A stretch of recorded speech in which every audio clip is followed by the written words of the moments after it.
So আমরা পৌঁছে গেছি আমাদের রেন্টের ঘরে আসানসোলে। আমরা আগের দিন রাত্রেবেলায় পৌঁছেছি, আর পরের দিন সকালবেলা 11টা নাগাদ করে আমাদের এই মুভ অ্যান্ড প্যাকার্সে গাড়ি পৌঁছেছে। তো এই হচ্ছে আমাদের রেন্টের সেই ঘর। ওপরে রেন্টের যে ওনার সে থাকে, আর নিচে আমরা ভাড়া। তো মোটামুটি ঠিকঠাকই আছে ঘরটা। তো আমাদের সমস্ত জিনিসপত্র নামছে, আনলোড হচ্ছে। তো সমস্ত কিছু এখন আনলোড করবো না, যেহেতু আমি জাস্ট এটা 6 মাসের জন্য ভাড়া নিয়েছি। তাই শুধু আগে ঠাকুরটা পেতে নিয়ে ঠাকুরের সিংহাসনটা করে ঠাকুরকে আগে বসিয়ে পুজো করে ঘরটাকে আমি উদ্বোধন শুরু করলাম। যেহেতু আমাদের এখন পুজো করাও চলবে না, তো সেই সূত্রে ঠাকুরই আগে পেতে ঠাকুরকে আগে পুজো করে তারপরে আমরা থাকতে শুরু করেছি। তো এই হচ্ছে সেই ঘরটা। আর সমস্ত জিনিস আনপ্যাক করা হয়নি, আর করবও না, যেহেতু জাস্ট আমরা বললামই 4-6 মাসের জন্য নিচ্ছি ঘরটা। সেই সূত্রে এরকমভাবেই রাখা থাকবে, যতটুকু লাগবে আমরা বার করে নিয়ে ইউজ করব। তো সেদিনকেই আমাদের ছিল প্লাস আবার অ্যানিভার্সারিও, তাই রাত্রি আবার রেডি ফেডি হয়ে বিকেলবেলা আবার একটা রেস্টুরেন্টে চলে গেছিলাম।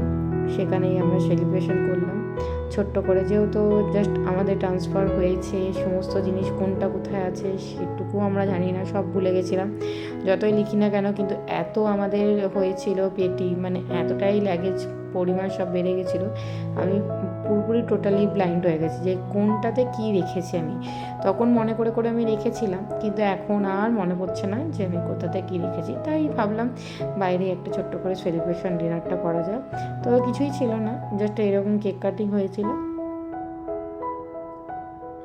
কেক কাটিংয়ের পর ডিনার করে আমরা সব বাড়ি চলে এসেছিলাম। তো ডিনারে এই সব মেনুগুলো ছিল, আর কিছু ফটোশ্যুট করে ফটো সেশন করে আমরা সেদিনকে রাতে বাড়ি ফিরেছিলাম। তো কেউ ছিলই না, আমার ওই বাবা মা আর আমার বোনের হাজব্যান্ডই ছিল, আর সেরকম কাউকে বলাও হয়নি। জাস্ট এই হয়েছি বলে সেরকমভাবে সব কিছু করে হয়ে ওঠেনি। তো যাই হোক, সেদিনকে দিনটা বেশ খুব ভালোই কেটেছিল, আর প্রচুর পরিমাণ অবশ্য টায়ার্ডও ছিল। এতটা জার্নি করে এসেছি, এতটা ঘরে জিনিসপত্র প্যাক করা আনপ্যাক করা সমস্তটা ব্যাপার ছিল বলে ওই অল্পখানি আমরা ডিনার সেরে কয়েকটা ফটো তুলে ব্লগটাকে ওখানেই শেষ করলাম। তো আমাদের এটা ছিল কেকটা সত্যি খুব কিন্তু টেস্টি ছিল, ডিলিশিয়াস ছিল, খাবারগুলো অসাধারণ ছিল। তো চলো, টাটা, দেখা হবে নেক্সট পরবর্তী ব্লগে।